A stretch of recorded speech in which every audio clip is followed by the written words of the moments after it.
I've noticed that a lot of people have stories that are so great they've told me the same one 2,000 or 3,000 times. Hi, my name is Sam Grondorf and you're watching 5 Minutes Extra. I realized that these were not trivial but important. Why not capture it and share it with the world? So I picked up a camera and here's what I found.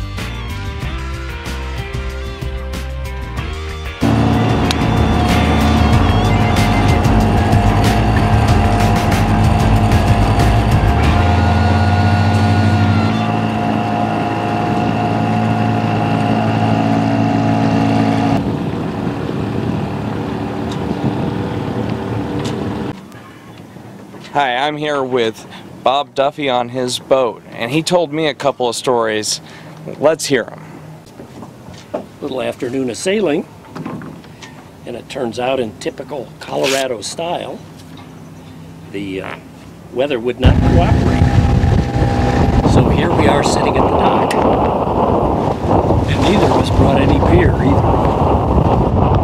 21-foot McGregor, bought it from a friend of mine who is now deceased, and we raced it, and this is no racing craft, up at Dillon back in '84. And that picture that I had in my office with all the spinnakers flying, that was of us in that race, and you could tell how we were doing because all the boats were in front of us.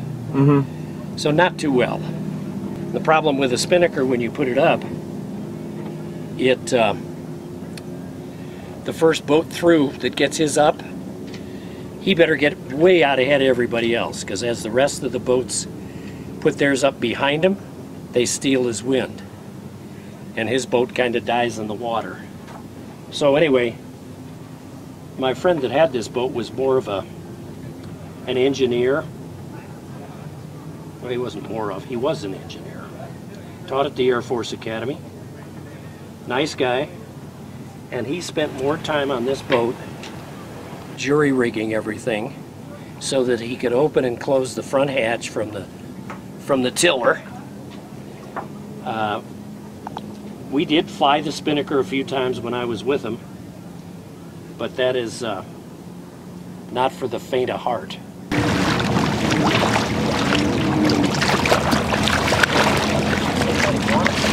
We were up at Dillon the very day of that race, and he said, "I'm sorry, we gotta pull off. I've got something he had to do." So we pulled off the lake, and some of the boats, quite a few of the boats, were going to race that afternoon. Well, that day they had, as we were pulling out, a wind came across, much like the one we just had. And they had a Star Fleet there, which is a very low to the water, probably a foot above the water. And it has a big sail and a big fixed keel. Two of those finally got towed in, and their mainsail was in shreds. That's how bad the wind got. One boat went down. They did save the people that were in it. But that was, it was just dumb luck that we got out of the water before that hit. And that's probably the most exciting time I've had in this particular boat. I had to crawl out to the bow and untangle a line, which was kind of exciting because the boat wouldn't turn until I got it untangled. And other than that, it's pretty much just a cruiser.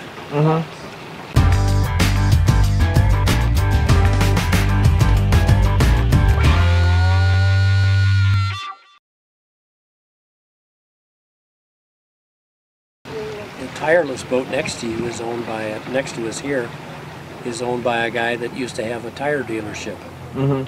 So he named it Tireless, which I thought was pretty good.